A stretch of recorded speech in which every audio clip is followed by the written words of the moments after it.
세계 최고의 팀으로 등극한 파리 생제르맹. 파리의 전반기의 주전은 확실히 이강인이었습니다. 그러나 후반기 흡입차가 온 이후 완전히 벤치로 밀려났고 프랑스 신성두회의 맹활약에 이강인은 벤치에서도 우선순위에서 밀리게 되었습니다. 완전히 추락한 이강인의 체면이 말이 아닌데요. 최근 여름 이적 시장에서 이적설이 들끓고 있는 이강인입니다. 결국 체면이 나락까지 떨어진 이강인. 이것으로 굴욕적인 체면 회복할까? 극적 반전의 서막인가? 많은 이야기가 오고 가고 있는 상황입니다. 자세한 내용 풋볼픽에서 살펴보도록 하겠습니다. 이강인이 전 세계 2001년생 선수 중 프로 경험이 가장 많은 선수 중 한 명인 것으로 나타났습니다. 국제축구연맹 피파 산하 국제스포츠연구센터 CIES는 16일 2001년생 이후 선수 중 프로 경기 출전 경험이 많은 선수들을 조사해 발표했는데요. 이강인은 전 세계에서 활약하는 2001년생 선수 중 프로 경기 경험이 6번째로 많은 것으로 나타났습니다. 이강인은 16.8세의 나이로 자신의 프로 데뷔전을 치렀고 그동안 286경기에 출전했습니다. 이강인은 매년 평균 39.1경기에 출전한 것으로 나타났습니다.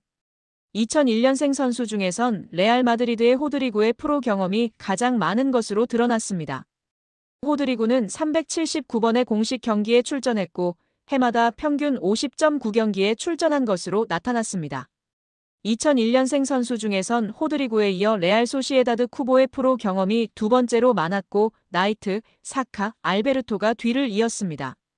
이강인은 지난 2019년 국제축구연맹 20세 이하 월드컵에서 대회 득점왕 홀란드를 제치고 골든볼을 수상하며 전 세계 최고 유망주로 인정받기도 했습니다. 벨기에 신성 케털라러는 이강인에 이어 전 세계 2001년생 선수 중 프로 경기 경험이 7번째로 많은 것으로 나타났습니다. 이어 이강인의 파리 생제르맹 동료 크바라츠헬리아가 전 세계 2001년생 중에선 8번째로 프로 경험이 많은 것으로 드러났습니다. 2002년생 선수 중에선 레알 마드리드의 카마빙가의 프로 경기 경험이 가장 많았고 리버풀의 흐라벤베르흐가 뒤를 이었습니다. 2003년생 중에선 레알 마드리드의 벨링엄과 바이에른 뮌헨의 무시알라가 프로 경기 경험에서 나란히 1위와 2위를 기록했습니다. 이강인의 파리 생활이 종착역에 다다랐습니다. 챔피언스리그 우승을 거머쥔 파리 생제르맹이 선수단을 개편할 것으로 점쳐지면서 확실한 2명의 방출 명단을 공개했습니다. 프랑스 매체 최고의 공신력을 인정받는 프랑스 레퀴프는 PSG가 이강인 곤살로 하무스의 올여름 이적을 허용했다. 두 선수 모두 이번 시즌 출전 시간 적었다. 이강인은 공식 45경기에 출전했으나 선발이 제한적이었다. 특히 유럽축구연맹 챔피언스리그에서 4경기에 선발로 나섰다. 16강 이후에는 단 한 번도 선발 출전이 없다고 보도했습니다. 이강인이 유럽클럽 랭킹 4위 파리 생제르맹이라는 현재 소속팀 수준에 만족하지 않을 정도로 한층 성장할 수 있다는 극찬을 받았습니다. 스페인 일간지 디아리오 아스는 1월 31일 프랑스 PSG는 네이마르와 리오넬 메시를 떠나보낸 대신 이강인한테 2200만 유로 약 318억 원을 투자했다. 그러나 이강인은 여기서 만족하지 않고 한 단계 더 도약하기를 열망한다며 보도했습니다. 스페인 4대 스포츠 신문 중 하나인 디아리오 아스는 당장은 아닐지라도 때가 되면 더 나은 팀에 합류할 만큼 발전할 것이라 짐작하는 관계자가 있다며 소개했는데요. 현재 유럽축구연맹 클럽 랭킹 1에서 3위는 맨체스터 시티, 바이에른 뮌헨, 레알 마드리드입니다. 디아리오 아스는 이강인이 PSG를 전성기 마지막 팀으로 여기고 계속 남을 가능성에 베팅하는 것은 도박이다. 킬리안 음바페가 2024년 여름 이적 시장을 통해 떠난다면 또 다른 거대한 축구 선수가 필요한 이유라고 분석했습니다. 이강인은 2011년 발렌시아 유소년팀 입단을 시작으로 2021에서 2023년 마요르카까지 10에서 22살을 유럽축구연맹 리그랭킹 1에서 2위 스페인에서 보냈습니다. 지난 시즌 마요르카에서는 유럽 5대 리그를 통틀어 4번째로 많은 드리블 성공을 기록했습니다. 이강인은 지난 시즌 스페인 1부 리그에서 돌파 성공 횟수 2위, 드리블 유효 비율 5위였으며 현재 프랑스 리그에서는 경기당 승점 획득 2위, 90분당 도움 기대값 7위인 상황입니다. 맨체스터 유나이티드의 여름 이적 시장에 대한 큰 힌트가 등장했습니다. 맨유 유스 출신 공격수 알레한드로 가르나초가 입주한 지 1년 여밖에 되지 않은 자신의 고급 주택을 부동산에 매물로 내놓았다는 것인데요. 영국 대중지 더 선이 현지 시간 온라인판 기사로 공개한 독점 정보에 따르면 가르나초는 영국 그레이터 맨체스터의 보든 지역에 있는 침실 7개짜리 대저택을 385만 파운드 약 72억 원에 매각하기로 했다. 해당 매물이 시장에 나온 것은 지난 3월 28일로 알려졌다. 가르나초는 지난해 4월 자신의 파트너 에바, 1살 된 아들 엔소와 함께 해당 저택으로 이사했다. 매입 당시 가격은 380만 4천 파운드. 1년도 채 되지 않아 매각한 이유는 차익을 위해서가 아니다. 라고 전했습니다. 이어 더서는 가르나초가 자신의 저택을 매각하려는 이유가 올여름 맨유를 떠나기 위한 준비로 여겨진다고 추측했습니다. 실제로 가르나초는 후배 아모린 감독이 올 시즌 중도 부임한 이후 꾸준히 이적설의 주인공이 됐습니다. 에릭 텐하흐 전임 감독 체제에서 중용됐으나 아모린 감독 부임과 함께 입지가 흔들렸는데요. 최근 다시 주요 경기에 출전하고 있으나 지난 1월 이적 시장 기간에 첼시, 나폴리 등과 이적 협의가 진행되기도 했습니다.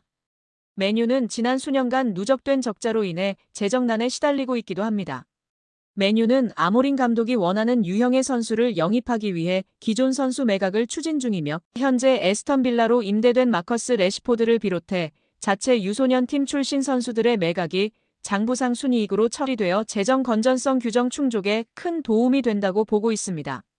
레시포드와 달리 가르나초는 그동안 맨유의 미래 자원으로 기대를 모았으나 아모린 감독은 기복을 보이는 가르나초를 정리하려는 생각을 가진 것으로 알려졌습니다. 맨유는 최근 2선 공격수 영입에 대한민국 대표 미드필더 이강인과 연결됐는데요. 지난달 이강인의 에이전트 하비에르 가리도가 맨유 구단을 방문한 사실을 공개하기도 했습니다. 스페인 매체 렐레보의 마테오 모레토 기자는 이 방문이 가리도가 대리하는 선수의 이적과 관련이 있는 업무상 출장이었다고 보도했습니다. 맨유는 5년 후 새로운 홈경기장 건설을 중심으로 대대적인 재건 작업을 진행 중입니다. 짐 레클리프 구단주는 이 과정에서 아모린 감독을 적극 지원하고 여름 이적 시장에 선수 영입을 위해 구조조정을 진행 중이라고 밝혔습니다. 아시아 시장 마케팅 효과를 위한 이강인 영입 가능성이 유럽 현지에서 제기되고 있는 가운데 이강인과 포지션이 겹치는 가르나초의 이적설은 주목할 만한 상황이라는 평가입니다. 영국 매체 쓰리어드민의 아담 디킨슨 기자는 손흥민과 주앙 팔리냐의 트레이드를 추진한다면 토트넘 호스퍼와 바이에른 뮌헨 양측 모두에게 이로운 결과를 가져올 수 있을 것이라고 주장했습니다. 디킨슨 기자는 토트넘은 다시 한번 프리미어리그 상위권 진입을 목표로 하고 있습니다. 그러나 토마스 프랭크 감독은 새로운 수비형 미드필더가 필요하며 팔리냐는 목표에 부합하는 완벽한 선수가 될 수 있습니다. 라고 전했습니다. 이어 다른 매체 보도에 따르면 팔리냐는 현재 매물로 나온 상태입니다. 그는 런던 복귀를 희망하고 있으며 이적료는 최대 3천만 유로 정도로 예상됩니다. 그러나 토트넘은 최근 2번의 여름 이적 시장에서 도미닉 솔란케와 모하메드 쿠두스 등을 영입하며 많은 돈을 지출했고 적자를 기록했습니다. 다니엘 레비 회장의 목표는 팔리냐이지만 영입할 만한 자금 여력이 부족합니다. 따라서 기존 선수를 바이에른 뮌헨으로 보내는 스왑 딜을 통해 이적료를 절감할 수 있습니다. 라고 전망했습니다. 그리고 팔리냐 영입을 위해 트레이드할 만한 선수로 손흥민을 언급했습니다. 디킨슨 기자는 손흥민을 바이에른 뮌헨으로 보낸다면 그는 해리 케인과 파괴적인 파트너십을 다시 한번 구축할 수 있는 훌륭한 후보다.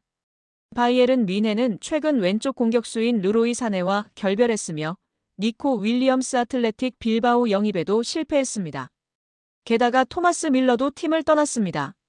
손흥민은 사내의 공백을 메울 수 있으며 밀러의 리더십을 대체할 수 있습니다. 또한 그는 과거 독일에서 활약했습니다. 함부르크 유소년 팀에서 성장했으며 바이어 사 레버쿠젠에서 주전으로 활약한 바 있습니다. 라며 손흥민을 높이 평가했습니다. 토트넘은 최근 바이에른 뮌헨의 미드필더인 팔리냐와 연결되고 있습니다. 포르투갈 국적의 팔리냐는 강력하고 정확한 태클, 중원에서의 적극적인 몸싸움 등 다양한 능력을 두루 갖춘 선수입니다. 그는 자국 리그의 스포르팅 리스본에서 프로 데뷔한 뒤 2022년 가치를 인정받고 프리미어리그 풀럼에 입단했습니다. 그리고 풀럼에서도 존재감을 드러냈습니다. 특히 2022년 시즌에는 프리미어리그 태클 1위를 기록했습니다. 팔리냐 선수는 뛰어난 기량을 바탕으로 2024년 독일 최강팀인 바이에른 뮌헨으로 이적했습니다. 그러나 주전 경쟁에서 밀려나면서 올여름 이적 가능성이 매우 높습니다. 더욱이 시즌 초반 임신한 아내를 두고 구단 직원과 불륜 관계였다는 사실이 밝혀져 경기 외적으로도 많은 비판을 받았습니다. 이처럼 입지가 좁아진 상황에서 토트넘이 팔리냐 선수에 관심을 보이고 있습니다. 디킨스는 토트넘의 로드리고 벤탄쿠르 선수는 잦은 부상과 손흥민 선수를 향한 인종차별에 따른 징계 등으로 지난 시즌을 정상적으로 소화하지 못했습니다. 따라서 프리미어리그 최고의 태클러였던 팔리냐 선수의 영입은 토트넘에 큰 도움이 될 것입니다.